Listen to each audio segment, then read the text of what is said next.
Olá! Olha, tem uma decisão judicial lá de Minas Gerais que acendeu um debate gigantesco no Brasil todo.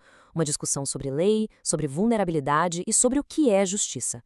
É um caso bem complexo, cheio de nuances, e é isso que a gente vai desvendar agora. E a pergunta que fica no ar, a pergunta que esse caso todo levanta, é uma coisa que parece simples, mas é, na verdade, bem perturbadora. Será que formar uma família pode, de alguma forma, apagar um crime que a lei define com todas as letras? É essa questão que está no centro da polêmica. Então, para a gente não se perder no meio de tudo isso, vamos seguir um roteiro aqui, tá? Primeiro a gente vai ver a decisão que causou o choque. Depois a gente olha para a lei, para os precedentes, para os argumentos, para a reação que tudo isso gerou e, claro, para os próximos passos. Pois é. E tudo isso começou com um veredito que pegou muita gente de surpresa, sabe? E que gerou uma onda de indignação pelo país. A absolvição de um homem que já tinha sido condenado. Vamos aos fatos, então. O que aconteceu foi o seguinte: um homem de 35 anos que estava cumprindo pena por estupro de vulnerável contra uma menina de 12 anos teve sua sentença completamente revertida pelo Tribunal de Justiça de Minas Gerais. Uma condenação de mais de 9 anos foi simplesmente anulada. Tá, mas qual foi a justificativa do tribunal para fazer isso? Bom, os juízes argumentaram que existia um tal de vínculo afetivo consensual. Disseram também que a família da menina sabia de tudo e dava seu consentimento e, o ponto crucial, que eles formaram um núcleo familiar. Com base nisso, o homem foi solto. E é aqui que a coisa começa a ficar complicada. Para a gente entender por que essa justificativa causou tanto barulho, a gente precisa dar uma olhada no que diz a lei. Como é que a legislação brasileira trata exatamente esse tipo de situação?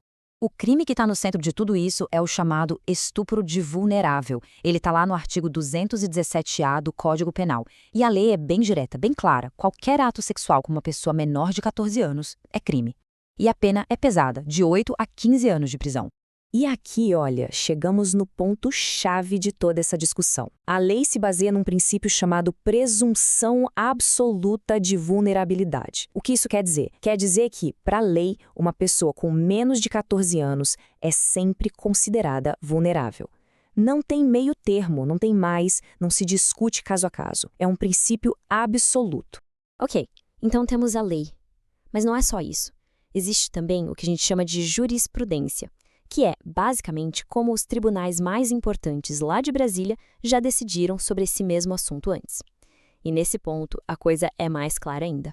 Dá uma olhada nisso aqui.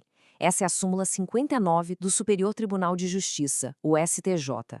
Uma súmula, para quem não sabe, é um resumo do entendimento pacificado do tribunal. E ela diz com todas as letras que para o crime de estupro de vulnerável são irrelevantes o consentimento da vítima, a experiência dela ou até a existência de um relacionamento amoroso. Então, vamos amarrar as pontas aqui. O que esse precedente do STJ faz é deixar ainda mais claro que a capacidade de consentir, legalmente falando, simplesmente não existe para menores de 14 anos. E aí que tá, as circunstâncias que o Tribunal de Minas usou para justificar a decisão são justamente aquelas que o STJ diz que não importam. Aí vem a grande pergunta, né? Como é que os juízes lá de Minas Gerais justificaram ir contra uma lei tão clara e um precedente tão firme? Vamos mergulhar agora nos argumentos deles e também na visão de quem discordou lá dentro do próprio tribunal. E aqui a gente consegue ver o choque de ideias lado a lado. A maioria dos desembargadores usou uma técnica jurídica chamada distinguishing. Basicamente, eles disseram: olha, esse caso aqui é especial, é o único. Eles focaram muito nessa ideia de vínculo afetivo e que o direito penal só deveria ser usado em último caso, sabe? Já do outro lado, a desembargadora que votou contra, bom, ela foi direta ao ponto. A vulnerabilidade não se discute, a súmula 593 está aí para ser seguida e ponto final. É uma questão de segurança jurídica. Ah, e um detalhe importante: a mãe da menina, que era acusada de omissão, também foi absolvida. Uma das justificativas para isso tem a ver com um princípio do direito chamado bis idem. A lógica é mais ou menos a seguinte: não se pode punir alguém duas vezes pela mesma coisa, e no caso dela, a condição de mãe não poderia ser usada tanto para acusá-la de omissão quanto para agravar uma eventual pena.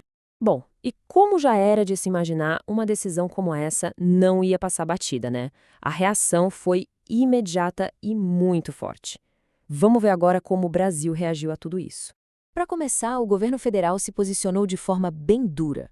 Em uma nota conjunta, os Ministérios dos Direitos Humanos e das Mulheres disseram que não dá para admitir que o consentimento da família ou a formação de uma unidade familiar sirvam para relativizar o que a lei define como uma violação. A coisa não parou por aí. A reação também veio lá do Congresso. Vários parlamentares assinaram um ofício, um documento oficial, pedindo ao Procurador-Geral da República para agir. Eles mostraram uma preocupação muito grande com essa, segundo eles, tendência de algumas decisões judiciais de enfraquecerem a proteção de crianças e adolescentes. Então, a gente vê que a condenação veio de todos os lados.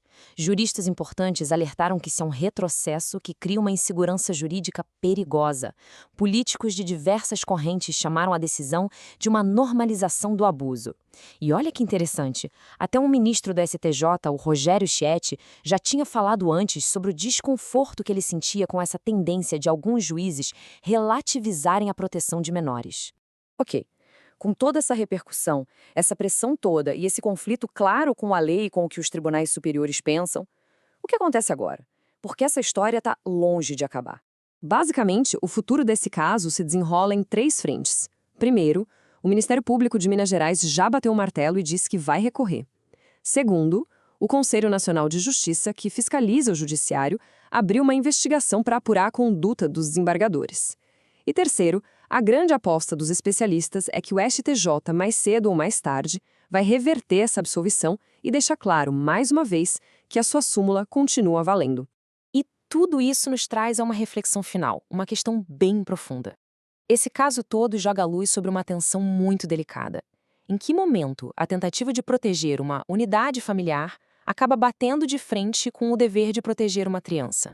É uma pergunta difícil, sem resposta fácil e que com certeza vai continuar ecoando por todo o Brasil. Agradeço a companhia nesta análise.